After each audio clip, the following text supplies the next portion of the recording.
disability movement was Black Pastor Move. What would the title of the first chapter be and why? Okay. You've gotten my question? Yeah, if the disability movement was a blockbuster movie, yeah, you're asking agency. What would be the name of the first chapter and why? Yes.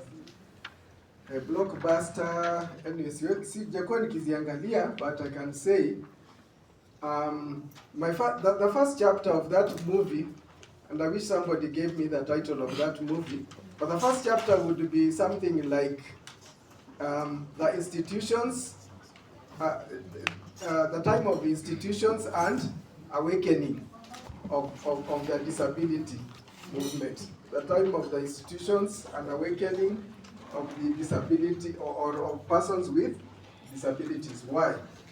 Institutions. What institutions are we talking about? These institutions, in those days when you became a person with a disability, it was kind of lonely. By the way, I'm 62 years. And don't look at me like that. I am very young. Okay?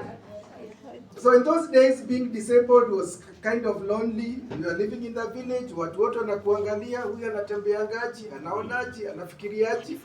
But when the school opened, you know, you are going to an institution for the disabled, huko hakuna mtu anakujaji, si ni kweli? You are then able to excel, you are then able to build your self-esteem, and so on. These institutions were run by Christians and other people of goodwill. And then those people, after they took us for education, walikuwa natutafutia kazi. A lot of them, I know the area of the blind, went into telephone operating, walikuwa natafutiwa kazi. Right together. And then walipotafutiwa kazi, once they got out of the institution, walipotoka nje. Unajua the institution was somehow fair. Wakristo walikuwa nafanya kazi ya Mungu, na in the process, we were benefiting from that God's work. Walikuwa nafanya charity work. Walipotoka nje wakadiscover the situation was not as good as it was in the institution. So they saw the need to organize. So because again siku hizo walikuwa natafutiwa kazi, so they had some money, wanakutana, so they saw the need to organize some of these movements. So these movements were started by the first graduates from these schools. The school for the blind ilifunguliwa 1946 for former war veterans. War veterans, yes. So then they started organizing. For example, the organization was around the single disability. The blind organized themselves into the Kenya Union of the Blind in 1959. The physically handicapped took a long time to organize themselves, but it first came through something called the Kenya Society for the Physically, something, KSPH, for the physically handicapped. Then of course, the deaf said we cannot be left alone, so they organized themselves in terms of the Kenya National Association of the Deaf. And of course, then we had those that were intellectually impaired. I'm not sure how they organized themselves. Hii history UDPK mtaandika. Sababu kama sijui nani anajua. Okay, and I'm a historian. I teach history actually. Okay. So, but there was something called the Kenya Society for the Mentally Handicapped. Right together. Yes. So from those institutions, then this movement was born, but beginning with the single disability movements. Like the Kenya Union of the Blind is for the blind, the Kenya National Association of the Deaf is for the deaf, and so on. So eventually, they come up in 1989, and they say each of us have been trying to act separately, na tumegundua hii kazi ni ngumu.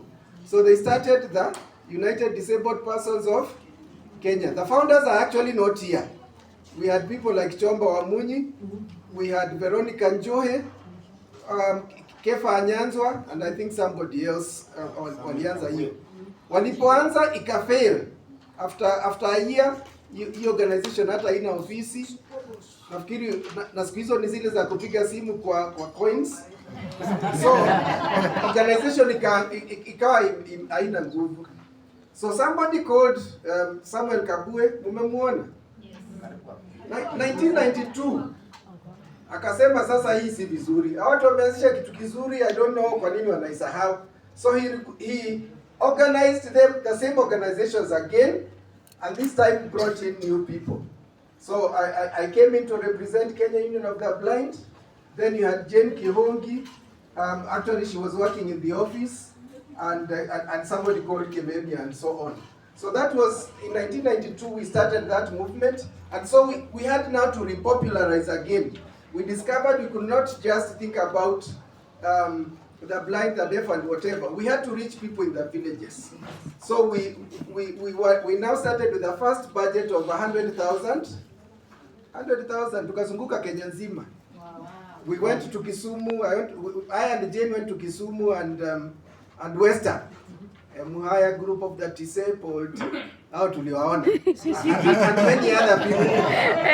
So, but the good thing with it is that budget was very well spent. Tulikuwa tunalala hoteli za kawaida, hata hoteli kama hii hatungekuja.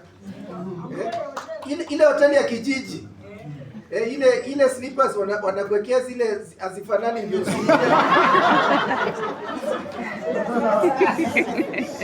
And so on. So anyway, so the institutions are the ones that are giving esteem to persons with disabilities, and then they wake up. That is the awakening, and then they start their movements, and then the disability movements is revived from 1992, and from 1992 it has never slept again. And one of the things that made it happen is that at least whoever Kabue at one point became the main sponsor through a program of the NCCK. There was the Directorate of Disability, and his work was only to do disability things in those days.